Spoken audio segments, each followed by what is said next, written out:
Le professeur Weber a évoqué tout à l'heure la valeur inhérente de la diversité comme valeur commune au Canada. Sur le plan pratique, sur le plan symbolique, on va explorer cette idée dans la séance qui s'annonce. The next session of our symposium bears on bijuralism at the Supreme Court. On va donc parler du bijuridisme à la Cour suprême, un dialogue dans le secteur privé entre le common law et le droit civil, en français et en anglais, et ça, c'est au cœur de l'identité de la Cour.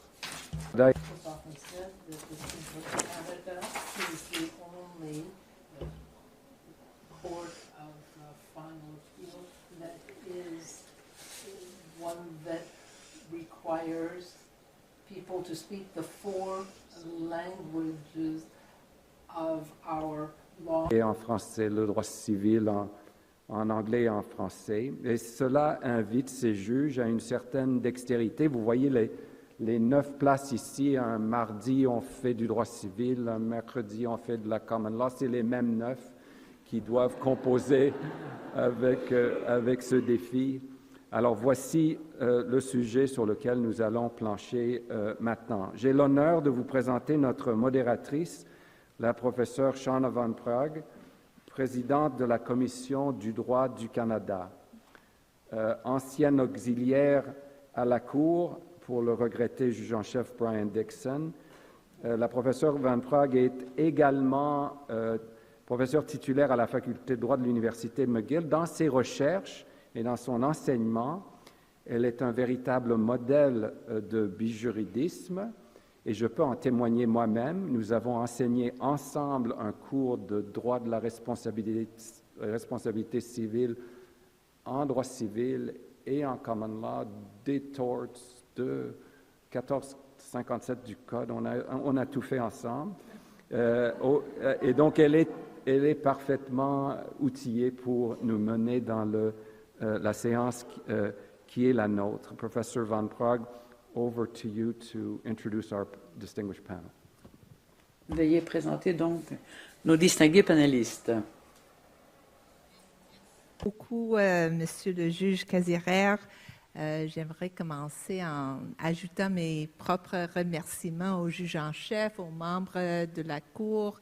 C'est vraiment un honneur d'être ici.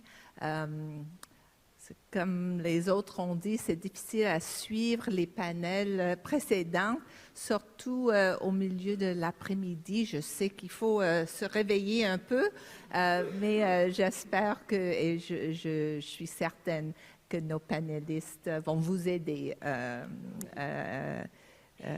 dans tout ça.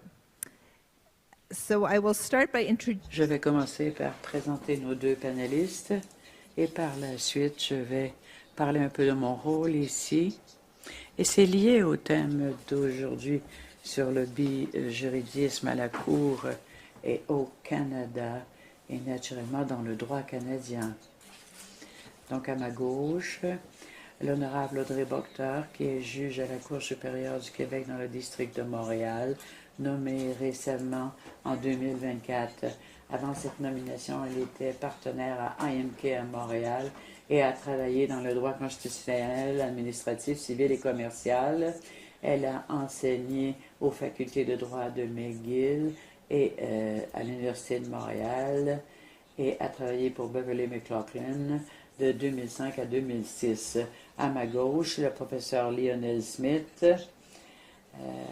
enseigne le droit comparatif à l'Université de Oxford. Sa recherche repose sur tous les aspects de comportement non égoïste. En fait, avant son retour à Oxford en 2024, il a enseigné à l'Université de l'Alberta, à l'Université Cambridge et pendant 2022 comme collègue à McGill. Il a été law clerk pour le juge en 1991. Two hats, I hope you... C'est celui d'une professeure des étudiants et étudiantes qui apprennent dès leur première année le droit des obligations dans un format intégré et bijural, la common law anglo-canadienne et évidemment le droit civil du Québec. Avec 25 ans d'expérience dans une salle de cours transsystémique, et la première fois, c'était avec mon collègue Nicolas Cazirère, je sais que c'est possible et en effet nécessaire peut-être, même si c'est difficile, à intégrer les traditions juridiques dans les contextes de l'enseignement et de l'apprentissage et aussi celui de la recherche et la rédaction. The second hat that I am wearing today. Aujourd'hui, ma deuxième casquette, c'est celle que je porte comme personne chargée de réintroduire is an independent agency committed to engaging the people of Canada in the ongoing and dynamic evolution of law. Now note in the name of the Law Commission that we hear law, le droit, not les lois or laws, and one might make the mistake of reading this as some kind of uniform law referred to in the title of the agency. But I think, as I say, that would be a big mistake. This is anything but bijural, right? To read this as anything but bijural, right? That we can't think about the Law Commission of Canada or law in Canada, and it is indeed impossible to lead and develop a federal law commission in Canada today without a commitment to the coexistence, flourishing, and evolution of our legal traditions, our Anglo-Canadian common law inheritance, our Quebec civil law inheritance, and of course, Indigenous legal traditions in this land. So in this session, I extend an invitation to our presenters to share highlights of the ongoing story and evolution of bijuralism in the jurisprudence of the Supreme Court of Canada in particular. They will reflect on what Supreme Court judgments have demonstrated about the ways in which Anglo-Canadian common law and Quebec civil law live side by side, interact always with each other, develop along tradition-specific and yet permeable paths, and enrich our understanding of both substance and methodology in the domain of private law in Canada, and indeed beyond that domain.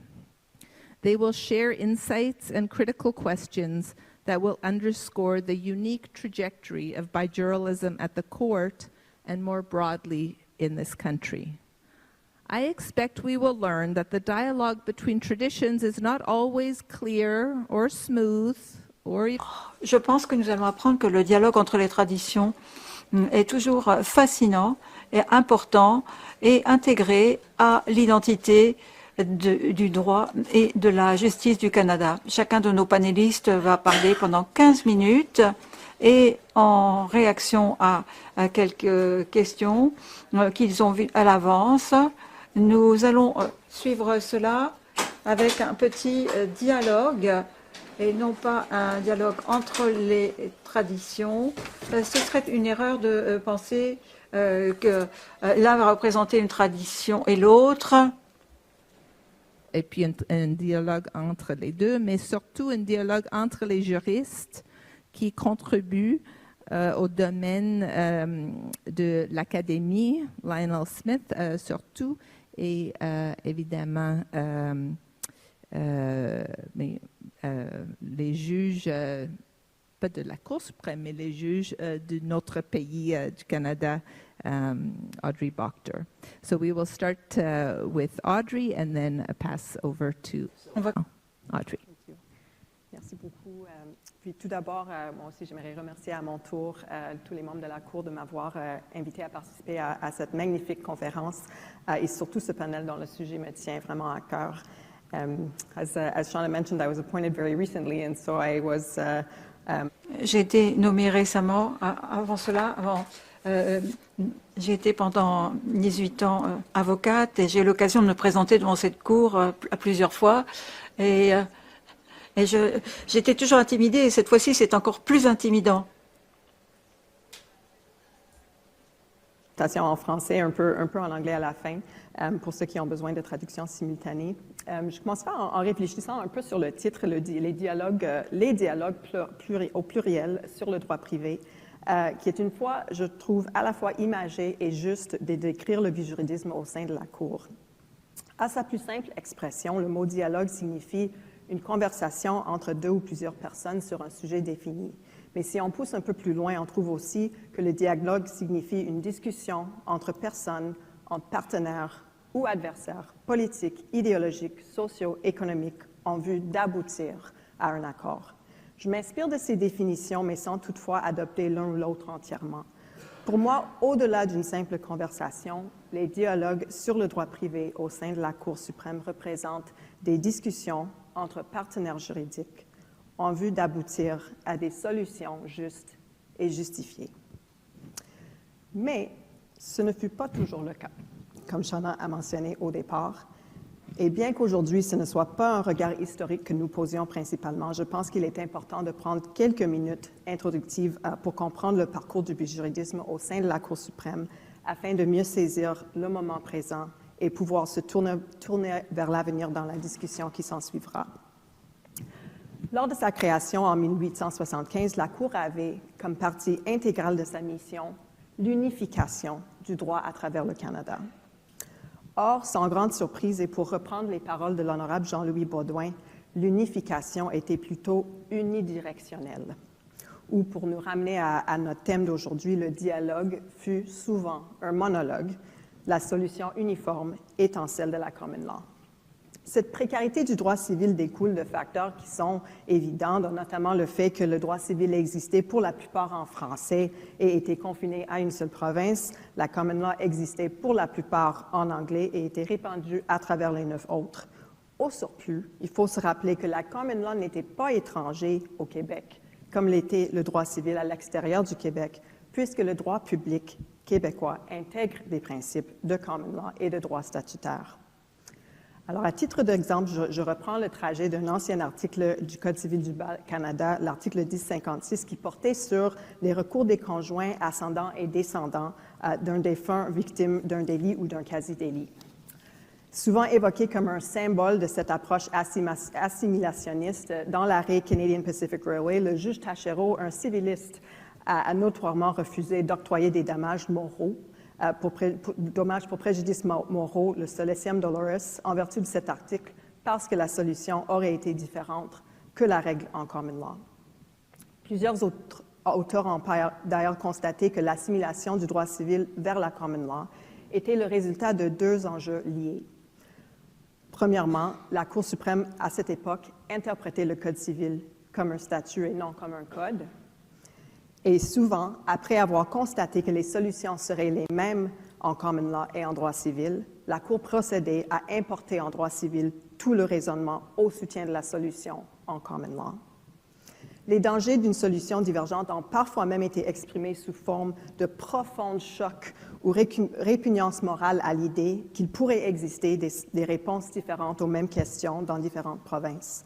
Donc, dans le Town of Montreal-Ouest, la Cour a statué que le père ou la mère d'un enfant né hors mariage ne pouvait, en vertu du même article 1056, formuler une réclamation en dommages à la suite du décès de l'enfant, le juge Anglin proclamant « It would be a libel on the province of Quebec to suggest that illegitimacy is there any less disfavored by law than it is in England. » Dans Lister versus McKelty, à savoir si cet article Another judgment, there was a claim for costs, but just the justice of the Supreme Court. Such a cause of action still exists in ce genre de mesure existe. Il est inconcevable que le droit d'un époux au Québec soit plus restreint que dans la common law. 1918, un nouveau courant intellectuel parmi les juristes du Québec à l'égard de la Cour suprême. Dans un des arrêts les plus connus, Desrosiers contre le roi portant sur le mandat, il écrit « Il me semble respectueusement qu'il est temps de réagir contre l'habitude de recourir dans les causes de la province de Québec aux précédents du droit commun anglais pour le motif que le Code civil contiendrait une règle qui serait d'accord avec un principe du droit anglais. Sur bien des points, le Code civil et le common law contiennent des règles semblables, Cependant, le droit civil constitue un système complet par lui-même et doit s'interpréter d'après ses propres règles. Chaque système, je le répète, est complet par lui-même. Certains reprocheront à Mignot d'avoir adopté une approche de cloison étanche et infranchissable séparant les deux systèmes. D'autres, comme le professeur Glenn, y voient une plus grande subtilité qui consistait à ne jamais se couper des sources de droit extérieur au Québec tout en se créant, par rapport à la Cour suprême et aux autres provinces, une autonomie juridique. Quoi qu'il en soit, une certaine étanchéité était sans doute nécessaire afin de réparer certains torts dépassés. Ainsi, dans l'arrêt Pantel, le juge Pigeon, interprétant l'article 1056 et refusant d'octroyer des dommages pour perte de succession future, énonce qu'il faut donc interpréter cet article non pas comme la reproduction d'une loi d'inspiration anglaise, mais comme un texte nouveau faisant partie de la codification d'un droit dont certains principes fondamentaux diffèrent radicalement de ceux de la common law.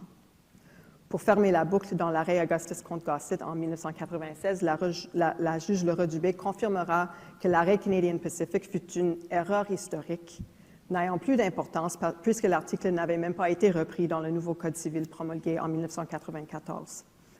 Confirmant la reconnaissance du solatium doloris en droit civil, elle écrit qu'à la lumière de la spécificité de la traduction juridique du Québec, c'était au droit français et non au droit anglais qu'il fallait se référer pour décider de la reconnaissance du solatium doloris en droit civil québécois. Pour revenir à l'histoire, que l'on soit d'accord ou non avec l'ensemble de ces propos, l'influence du juge Mignot dans l'abandon éventuel par la Cour suprême d'un droit uniforme canadien fait consensus.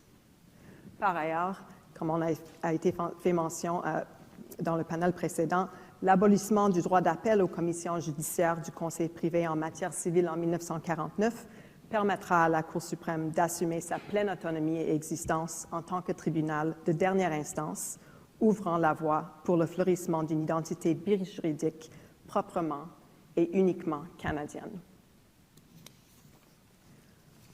Il y a également lieu, bien sûr, de souligner l'entrée en vigueur en 1976 de la Charte québécoise des droits et libertés de la personne, qui donnera lieu à un dialogue bijuridique en droit public également. Au cours des prochaines décennies, l'autonomie juridique du droit civil est réitérée et de maintes reprises à travers des arrêts connus et moins connus. On peut penser aux arrêts phares tels l'arrêt Vigée, dans lequel le juge Betts a confirmé que la doctrine de l'enrichissement sans cause faisait partie du droit civil québécois, mais non pas en se référant au common law, mais en retraçant ses origines dans le droit romain et le droit français et en extrapolant de d'autres articles du Code civil. Par la suite, les décisions fondamentales dans les arrêts Soucis, Houle et Baye ne laisseront aucun doute que le droit civil traçait sa propre voie civiliste en matière de bonne foi. En effet, même avant la promulgation du nouveau Code civil en 1994, la Cour suprême avait déjà statué en se fondant sur le droit français et en extrapolant de d'autres articles du Code civil, le principe voulant que toutes les conventions doivent être exécutées de bonne foi. Vous vous direz que je me suis égarée du thème du dialogue. Mais en effet, cette reconnaissance et démonstration de chaque système comme étant complet par lui-même est ce qui permettra au véritable dialogue de s'installer, c'est-à-dire un dialogue sur pied d'égalité.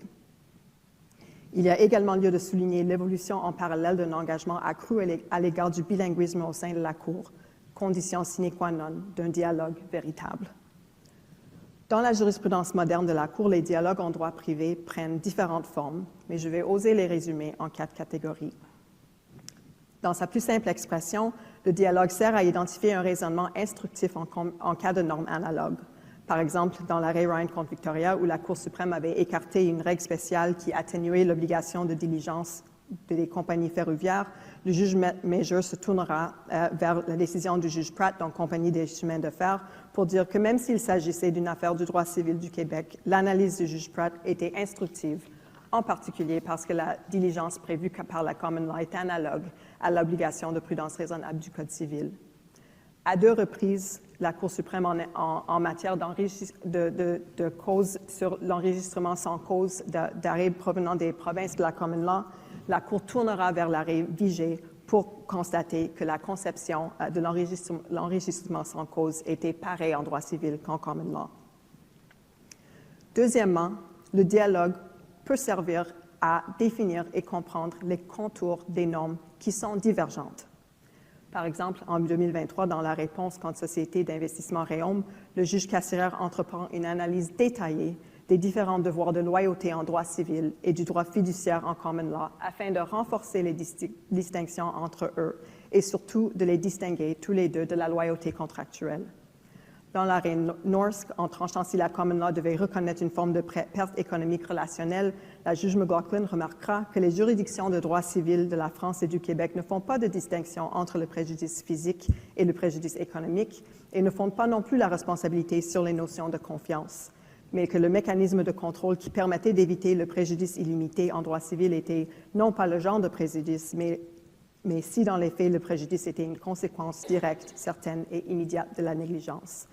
Alors, tout en cherchant les inquiétudes qui étaient communes des deux systèmes, la juge McLaughlin définirait l'un par rapport à l'autre en regardant les façons différentes dans lesquelles chacune parviendrait à les adresser. Troisièmement, le dialogue peut servir à réconforter que le développement envisagé au sein d'un système n'invitera pas, selon l'expérience de l'autre, de l'instabilité ou une avalanche de poursuites. Par exemple, dans l'arrêt Bassin, où la Cour suprême a reconnu une obligation générale d'honnêteté applicable à l'exécution des contrats en common law, le juge Cromwell explique que l'expérience vécue au Québec et aux États-Unis montre que même des conceptions très larges de l'obligation d'agir de bonne foi n'ont pas entravé l'activité ou la stabilité contractuelle.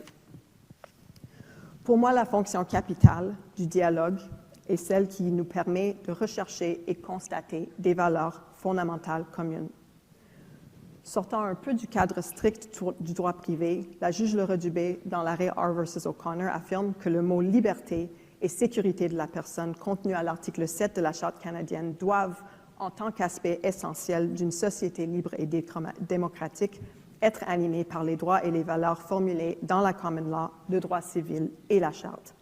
Elle souligne que les articles 35 et 36 du Code civil ainsi que l'article 5 de la Charte québécoise protègent le droit à la vie privée.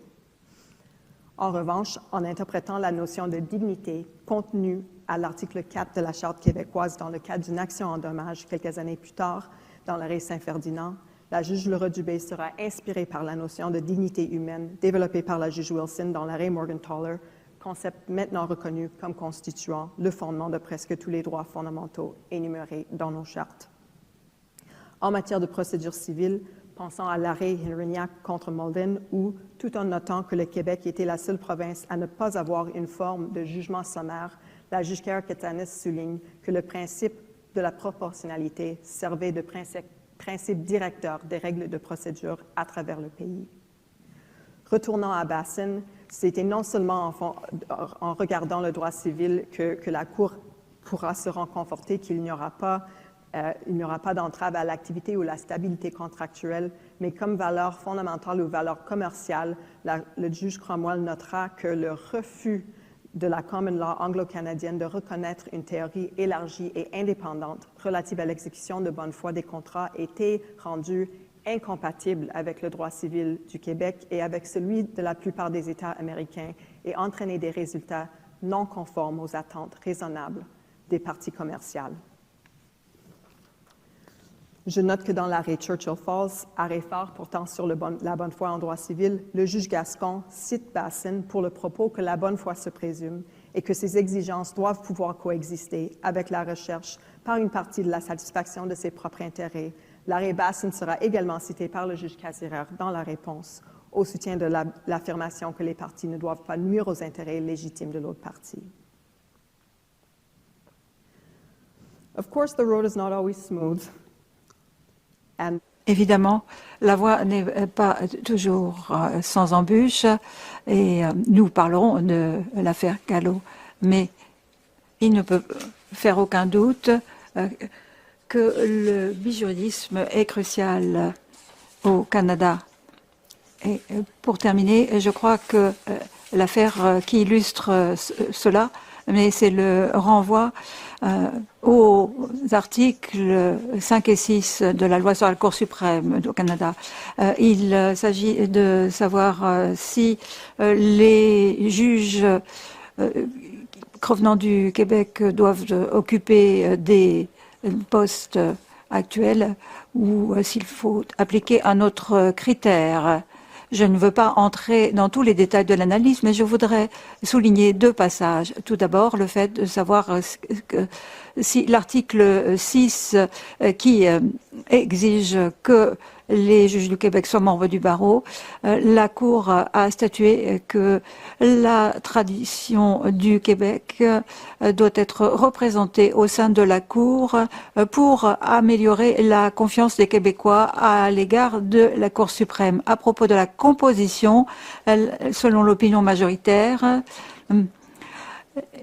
il faut garantir que une certaine proportion des juges devra être issue d'une institution protégeant le droit au Québec. Cela veut dire que la légitimité et l'intégrité de la Cour est ainsi préservée. Quand on regarde l'histoire du bijuridisme, on voit qu'en 75 ans, il y avait ce rôle des cours de dernière instance qui devaient faire les distinctions nécessaires. Ça fait maintenant partie de la légitimité des tribunaux. Microphone, s'il vous plaît. L'interprète vous signale que la personne animatrice n'a pas de microphone. Merci pour cette présentation. Merci à la Cour de m'avoir invité à prendre la parole pendant cet événement commémoratif.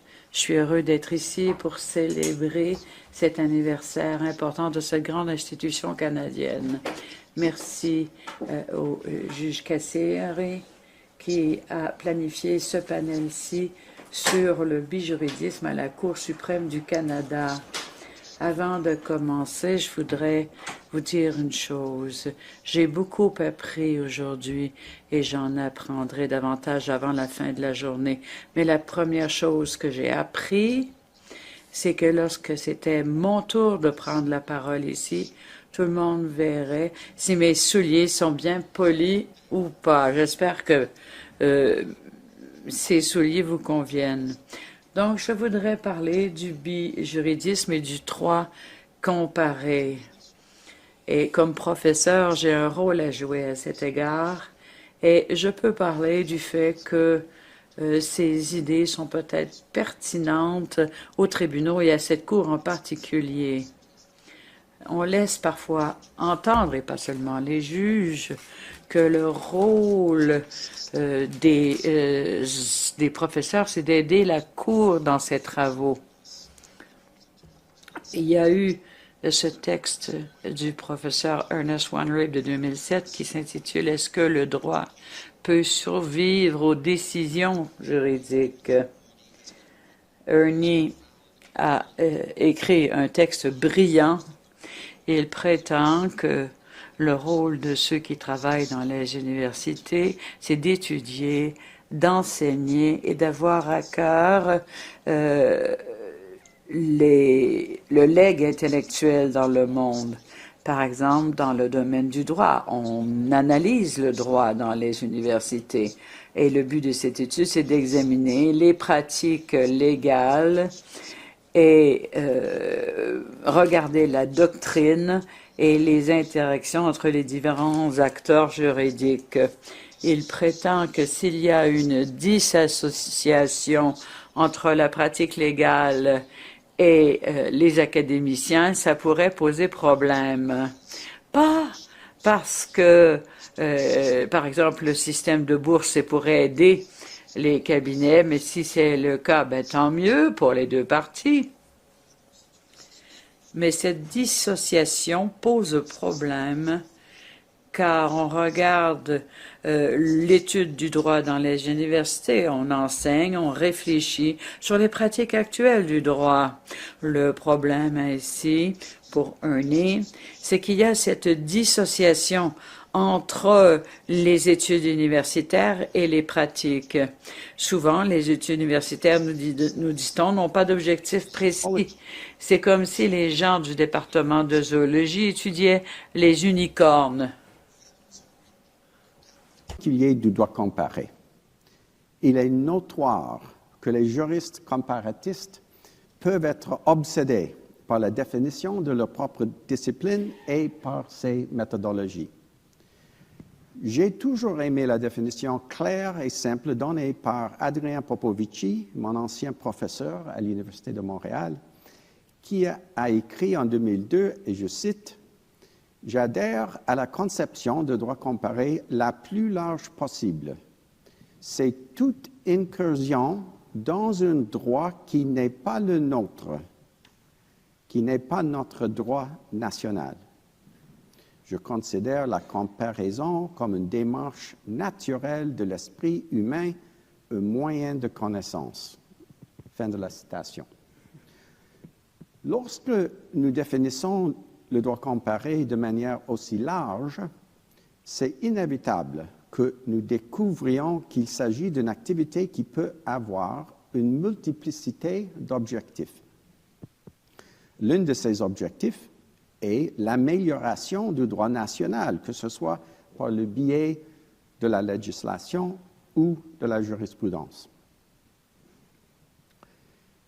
Those who favor this view may think Ceux qui partagent ce point de vue penseront peut-être qu'on a encore beaucoup à prendre d'autres régimes juridiques.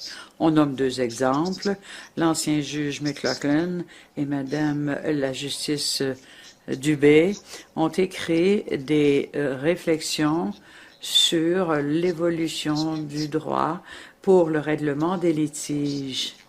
Naturellement, la juge nous rappelle que le droit comparé doit être appliqué avec sensibilité tout en respectant l'ordre juridique régissant les litiges.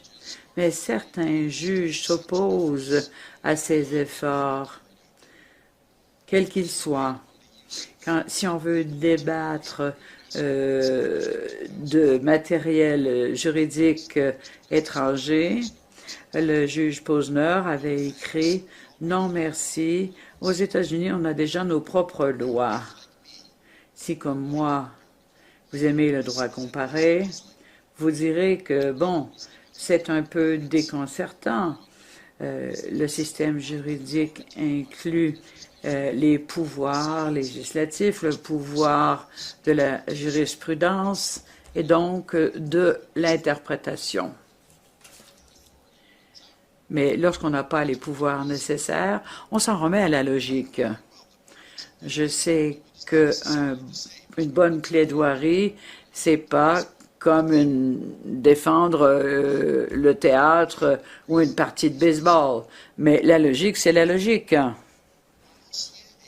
Tes collègues, Patrick Glenn, a publié en 2012 un court texte précieux sur les objectifs de droit comparé. Et il nous enseigne que la façon dont on voit le droit comparé est intimement liée à la vision que l'on a du droit lui-même.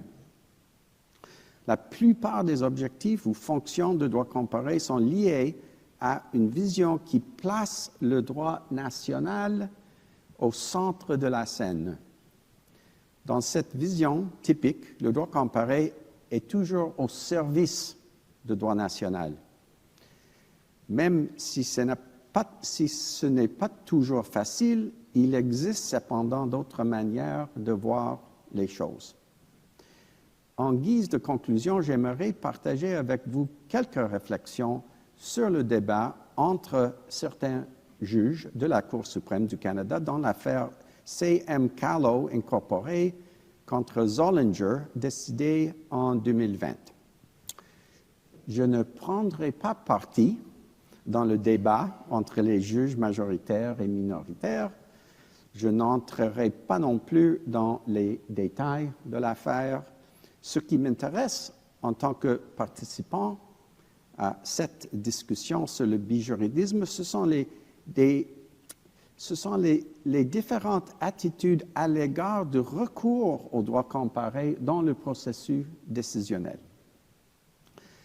Les juges majoritaires se sont inspirés du droit civil québécois pour résoudre un litige portant sur la common law ontarienne en matière de droit des contrats.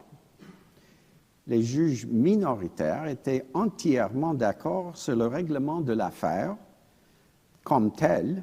Cependant, ils ont adopté une approche très restrictive quant à l'utilisation du droit comparé et ont estimé qu'une telle utilisation était inappropriée en l'espèce. D'une longue décision, j'ai retenu une citation du jugement minoritaire et une citation du majoritaire.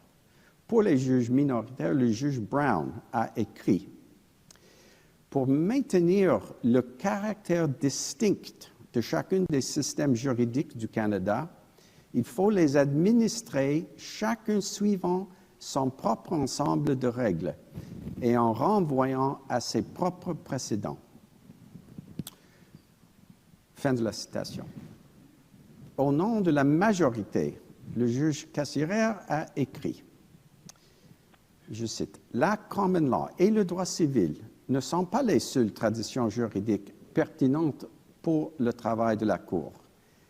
Il n'en demeure pas moins que l'occasion d'établir un dialogue entre elles constitue sans doute un mandat particulier pour la Cour étant donné l'étendue de sa compétence bijuridique et les responsabilités qui en découlent. »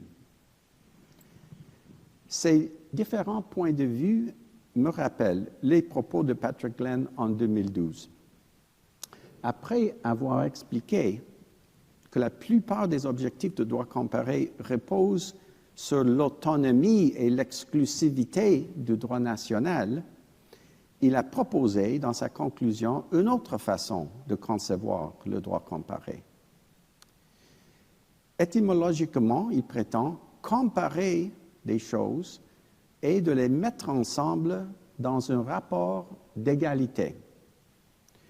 Et je conclus avec une citation de Glenn parlant de ce qu'il appelle « ce son littéral de droit comparé, son qui n'a pas de but instrumental sous-jacent. » Et je cite, « One brings together » En fait, s'il y a des tendances qui s'écartent, on continue néanmoins à essayer de les rapprocher.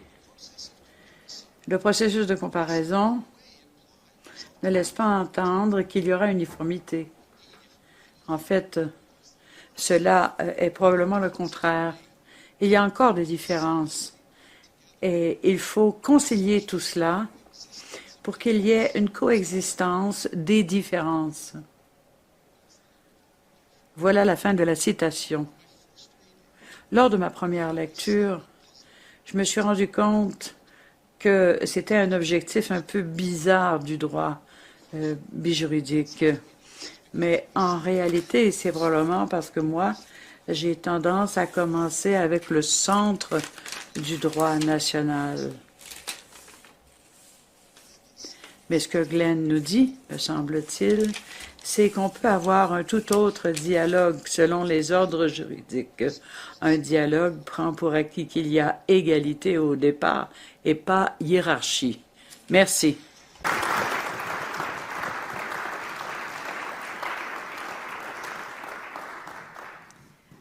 Thank you to both of you, Lionel and Merci Lionel et Audrey pour ces présentations qui se complètent, présentations bien réfléchies.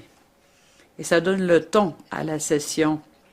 J'écoutais et je me suis dit, vous l'aurez peut-être remarqué, qu'au niveau de la substance de ce qu'on vient d'entendre, mais également la formule de présentation, reflète l'identité canadienne en droit. On parle de deux grandes traditions juridiques qui peuvent être étudiées, pratiquées, qui peuvent s'élaborer dans les deux langues. Et donc, il y a un développement parallèle et on s'enrichit les uns des autres de cette différence linguistique. J'ai vu ça sous mes yeux, là, aujourd'hui.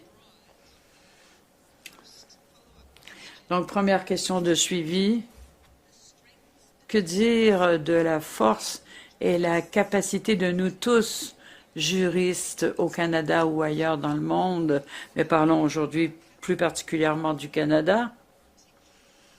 Comment donc faites-vous la distinction entre ces forces, ces capacités et l'approche pluraliste et on ne veut pas parler ici d'uniformisation nécessairement, mais on parle de la coexistence des traditions juridiques. Est-ce que cela a un impact sur les approches, le vocabulaire, mis à part ce qu'on prétend être le bijuridisme? Il peut y avoir des décisions également qui influent sur cela.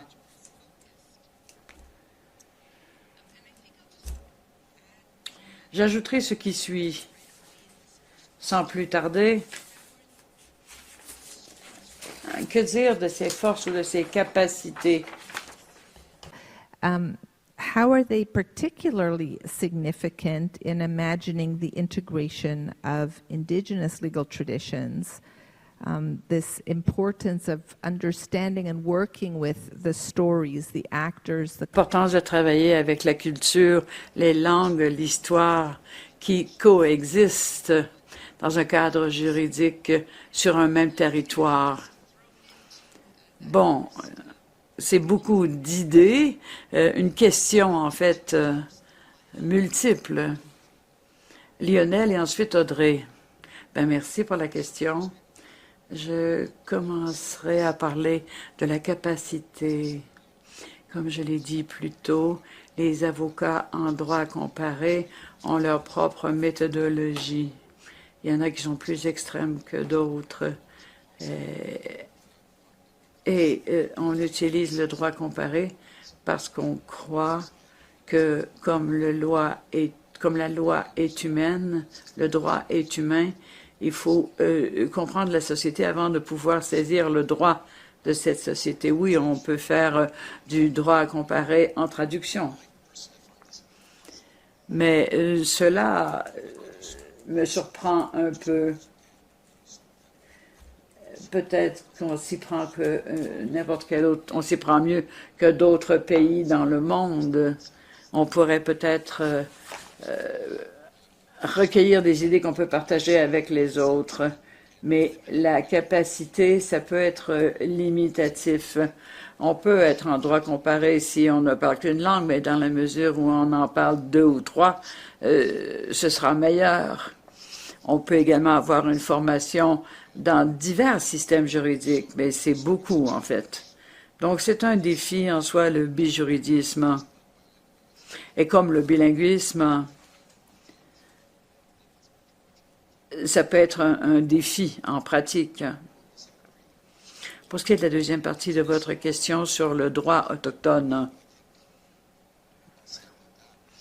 ce que je peux vous dire, c'est que le dialogue en fait partie. Et on parle d'un dialogue multilatéral. Et ça devient plus important encore. Moi, je suis un universitaire de ma génération. Et ainsi, j'ai ma façon de voir le monde. Par exemple, si je veux me familiariser avec le droit de propriété allemand, je vais aller à la bibliothèque et me familiariser avec ce genre de droit. Mais les traditions autochtones, c'est pas comme ça qu'on s'y prend. Il n'y a pas de façon de les intégrer au système dans son ensemble. Ça prend un processus novateur multilatéral. Et comme je l'ai dit, il faut un dialogue sur un même pied d'égalité. Et ça va de soi. Je commencerai avec la deuxième partie de la question, si vous me le permettez. Je crois qu'il y a beaucoup de leçons à tirer de l'histoire du bijuridisme. On peut appliquer ça à l'avenir. Et comme l'a dit Brian, il faut regarder l'histoire du bijuridisme à la Cour suprême. Et si on voit qu'il y a un dialogue authentique, mais il faut pour cela qu'il y ait égalité, respect et confiance mutuelle. Deuxièmement, quand on parle d'un dialogue authentique, eh bien, C'est pas parce que c'est nécessaire de l'avoir, mais il faut vouloir ce dialogue authentique. Quand on regarde la jurisprudence de la Cour suprême, on voit que il y a maintenant ces principes universels, ces valeurs universelles qui existent. On regarde ce qui se passe ailleurs dans le monde, mais est-ce qu'on a regardé les traditions juridiques autochtones ici au pays?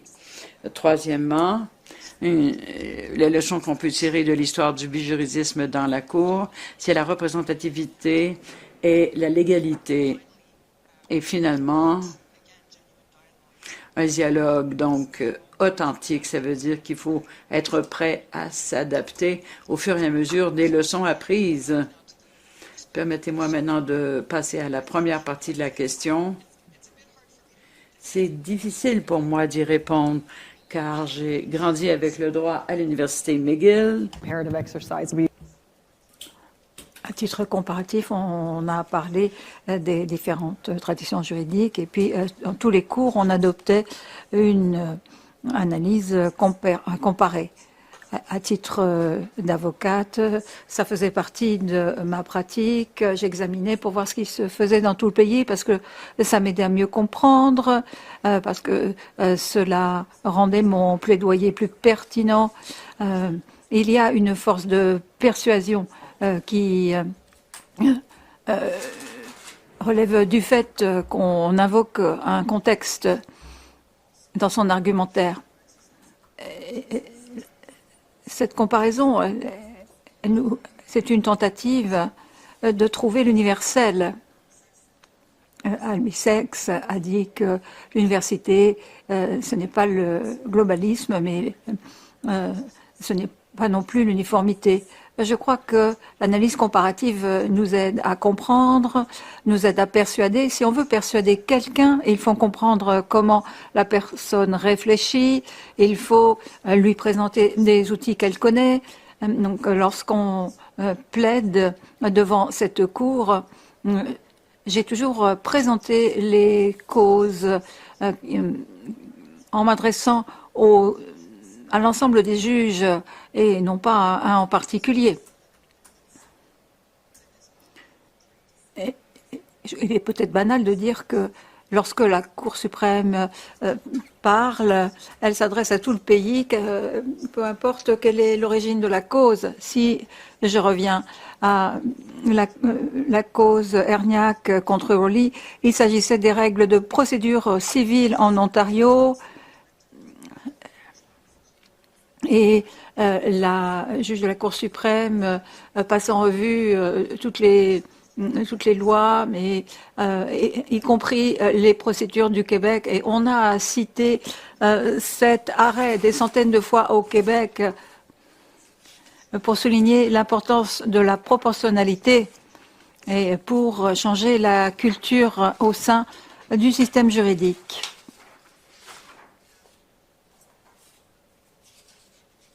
Je vais vous pousser un peu plus, tous les deux, de parler juste un petit peu plus au sujet des facteurs ou des trajets qui sont importants pour renforcer et nourrir la collaboration et les conversations constructives dans la poursuite de la justice à travers les traditions juridiques de notre pays.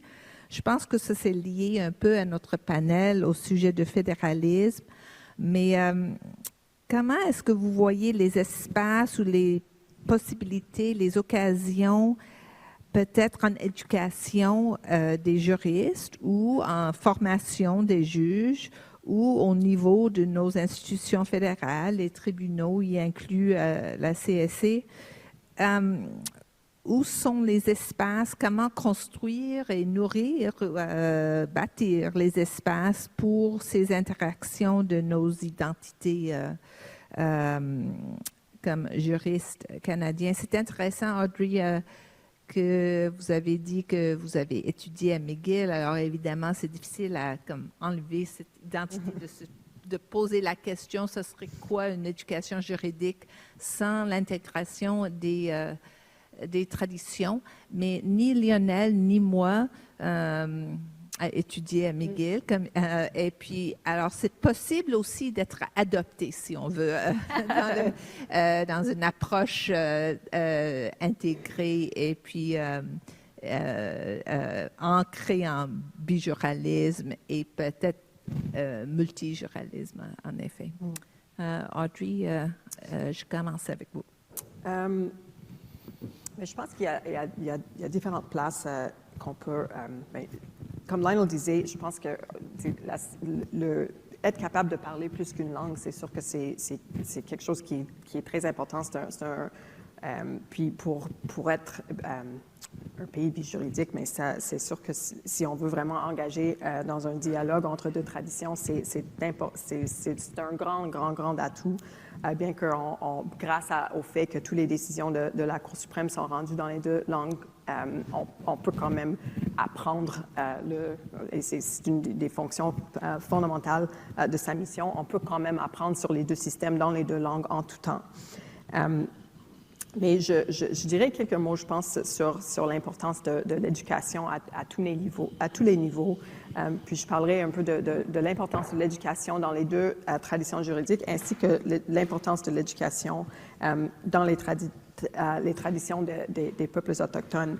Je pense que ça serait une erreur de penser qu'on peut être juriste au Canada sans avoir aucune connaissance de l'autre système juridique. Si on pense même à nos lois fédéraux qui sont adoptées dans les deux langues officielles et qui incorporent le principe de l'harmonisation avec les concepts de droit civil et de common law dans les provinces dans lesquelles ils opèrent, c'est comme si on pourrait pratiquer tout en évitant les lois fédérales. Donc, je pense qu'une formation de base dans les deux traditions juridiques, peu importe où on pratique ou dans quel domaine, est quelque chose à laquelle on devrait penser de façon plus sérieuse. Je pense également que les formations dans les traditions des peuples autochtones est aussi quelque chose à laquelle on doit penser de façon plus sérieuse. Il y a quelques barreaux qui ont commencé à rendre cette formation obligatoire, mais ce n'est pas universel. Et c'est quelque chose qui, au sein des barreaux ainsi qu'au sein de la magistrature, est à regarder. Je suis allée sur le site de l'INM pour tenter de m'inscrire à la prochaine formation qui n'est offerte qu'en 2027. Merci, Lionel. Audrey's mentioning. Audrey cite la législation bilingue. Ça me rappelle un paradoxe que je décris parfois.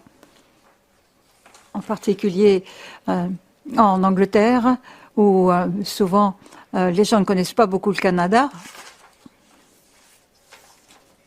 Le paradoxe, me semble-t-il, c'est que la législation fédérale ou la législation du Québec ou même dans d'autres provinces doit être bilingue en vertu de la Constitution. Et on pourrait penser que c'est pour que les gens puissent avoir accès à la législation, et parce que ils ne la comprendraient pas, même s'ils parlent une des langues officielles. Enfin, d'après moi, ça va au-delà des exigences constitutionnelles. Mais lorsque la Cour suprême du Canada a dû répondre à la question de la bonne façon d'interpréter cette législation, elle a conclu, si je peux résumer, de façon neutre, qu'il faut essayer de trouver le sens commun entre les deux textes, entre les deux législations. Et le paradoxe, c'est que pour comprendre la législation, il faut être bilingue. Mais bon, il faut être bilingue, à l'inverse, pour comprendre la législation. Pourquoi est-ce que je raconte ça? C'est que le problème de compétence est illustré de cette façon. Si les gens n'ont pas besoin d'être bilingues, on dit... Bon, c'est plutôt utile d'être bilingue. Mais pour en revenir à votre question, il y a des espaces et des opportunités. Ça dépend beaucoup de ce que veulent les gens. dans leur capital intellectuel, qu'ils s'intéressent à l'autre système juridique ou pas. Et s'ils s'y intéressent, ils peuvent y avoir accès, que ce soit des avocats ou des étudiants en droit. C'est peut-être plus difficile à certains endroits. Et peut-être que les gens pensent implicitement que le droit national, c'est tout, et que tout le reste, c'est l'autre. Eh bien, ça commence à l'école de... Non, ça ne commence pas à l'école de droit. Enfin, ça, c'est mon opinion, et ça me rappelle ce que disait Albert Einstein. Le bon sens, c'est la collecte ou la somme des préjugés qu'on a à l'âge de 18 ans. Tout ce qu'on absorbe, et si on les absorbe de cette façon, c'est très difficile de les surmonter, mais je crois que c'est possible. Voici mes réflexions. Merci. Poser une question de vous tous. Comment le bijuralisme a-t-il influencé la construction et la structure des jugements de la Cour suprême du Canada? Est-ce que le jugement de la Cour suprême constitue la parfaite, entre guillemets, œuvre bijuridique ou voire transsystémique?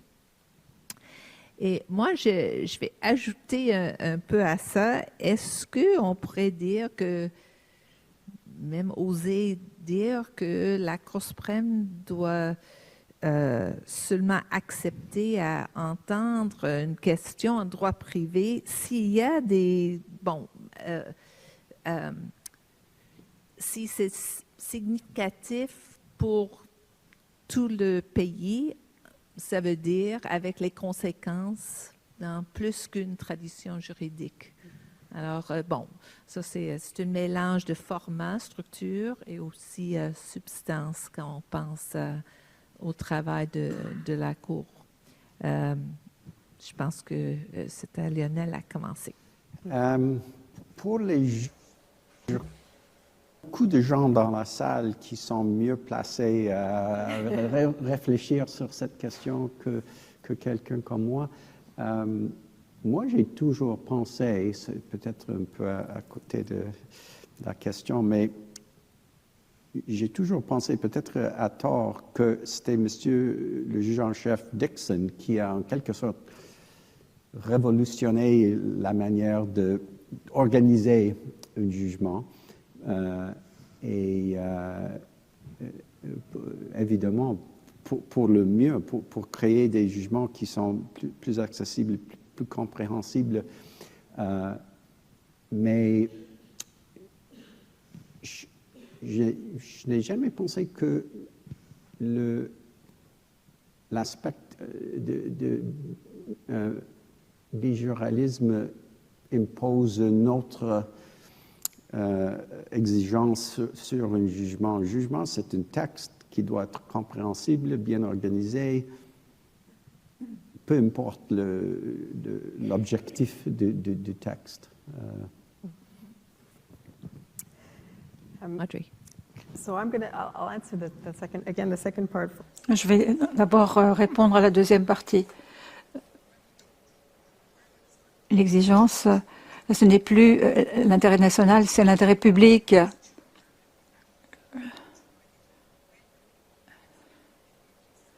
Alors, je pense à certaines causes issues du droit civil. Parfois, j'ai plaidé des causes de droit privé devant cette cour et j'ai demandé une vision élargie de la bonne foi. Et dans un autre cas, j'ai au contraire plaidé en faveur d'une vision plus restreinte. Mais il me semble que là, s'il faut montrer l'importance pour tout le pays, je ne suis pas sûre à ce moment-là que les causes se rendraient jusqu'à la Cour suprême. Il y a des questions en droit civil du Québec qui ont un impact parce que les principes sont partagés. Et lorsque la Cour suprême s'exprime, elle parle à tout le pays.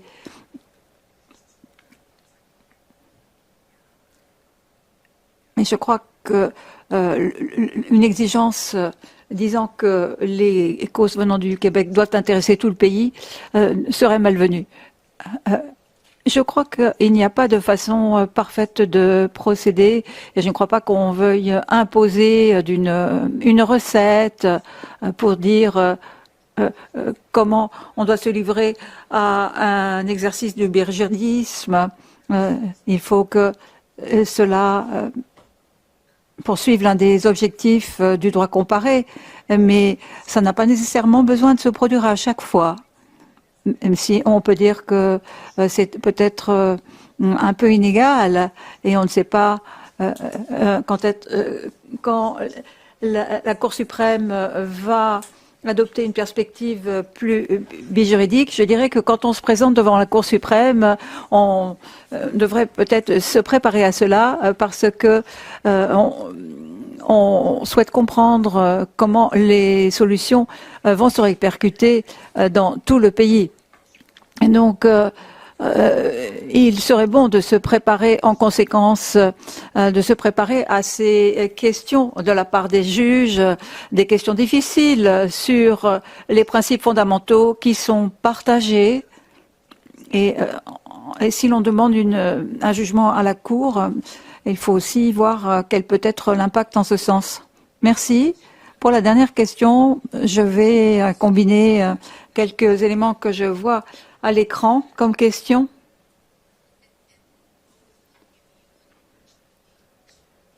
Et vous aurez l'occasion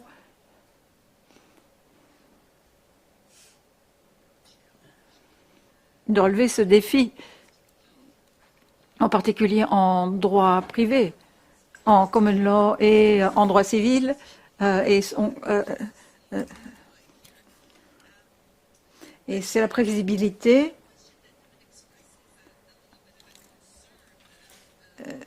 Mais ce qui est un peu une préoccupation, compte tenu de la coexistence des traditions juridiques au Canada, est-ce qu'on peut insister trop là-dessus? Et est-ce que cela devient une menace ou est-ce que cela porte atteinte à un engagement en faveur de l'unité du Canada? Donc, si on envisage l'avenir, on pourrait peut-être lier ça à d'autres éléments qui sont ressortis des autres panels.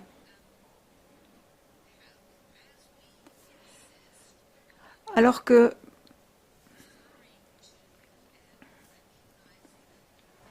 nous insistons sur la reconnaissance et les enseignements à tirer d'une panoplie de traditions juridiques autochtones au Canada. Est-ce que cela va enrichir le dialogue entre la common law et le droit civil, ou est-ce que on va avoir d'un côté la common law et le droit autochtone et d'un autre côté on va comparer cela au droit civil et droit autochtone?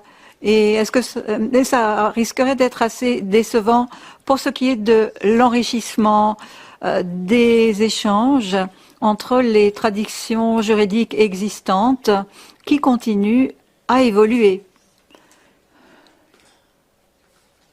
Donc, il y a beaucoup d'éléments là-dedans.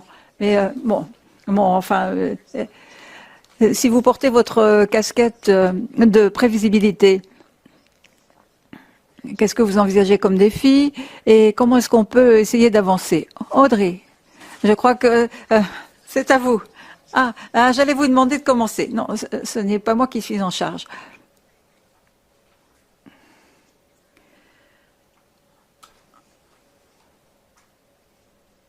On peut toujours se demander si c'est trop à un moment donné, si on le fait pour la forme, et si ce n'est pas authentique. Est-ce qu'on risque à ce moment-là de faire plus de mal que de bien?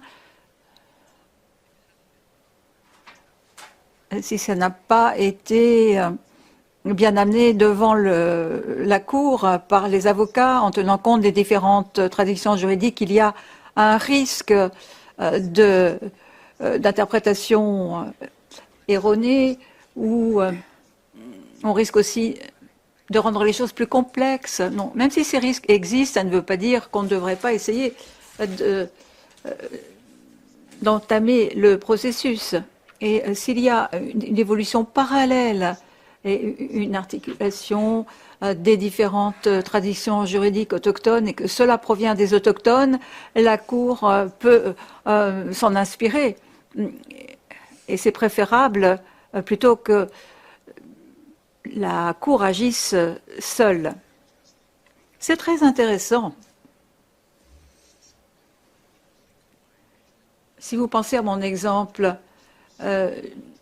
du titre de la participation du juge à ce débat, il y a peut-être des gens qui se sentent menacés par l'idée qu'il pourrait y avoir de meilleurs avocats qui connaissent plusieurs systèmes juridiques. Mais c'est peut-être simplement une suggestion laissant entendre qu'on a encore beaucoup à apprendre. Il y a des gens qui sont très emballés par cela. Moi, lorsque je suis devenu avocat en droit comparé il y a plusieurs années, je me familiarisais avec le droit civil et je trouvais ça fascinant. C'est comme arriver en haut de la montagne et voir la vallée à vos pieds. On peut faire le droit privé d'une toute nouvelle autre façon. J'étais tellement emballée par ça. C'est peut-être une de mes caractéristiques. C'est peut-être pas tout le monde qui trouve ça excitant.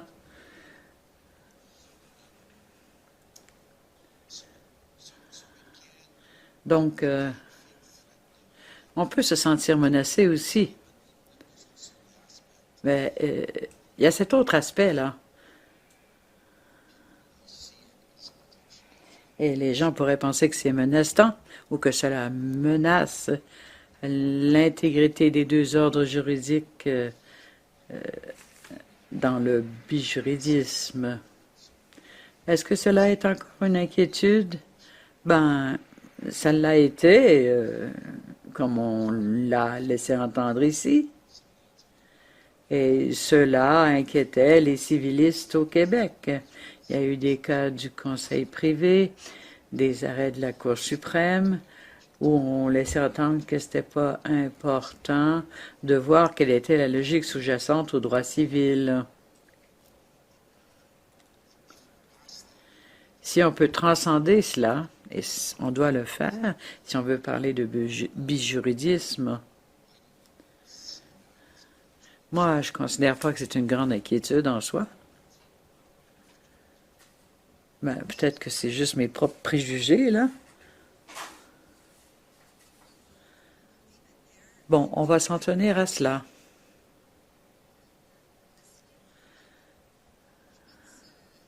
Vous avez tous les deux souligné l'importance de la formation continue, si on veut.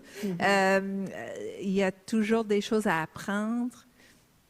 C'est pas juste pour ajouter les détails d'une autre juridiction, un autre système, mais vraiment de pencher sur les défis dans les traditions qu'on connaît, puis aussi de voir comme juriste au Canada les interactions parfois difficiles, mais surtout fascinantes entre nos traditions juridiques qui coexistent, that are not always, as I say, easily integrated, but c'est pas facile d'intégrer ces deux systèmes, mais il faut regarder l'histoire. Et ainsi, on peut prévoir ce qui va se passer à l'avenir. Deux conférenciers.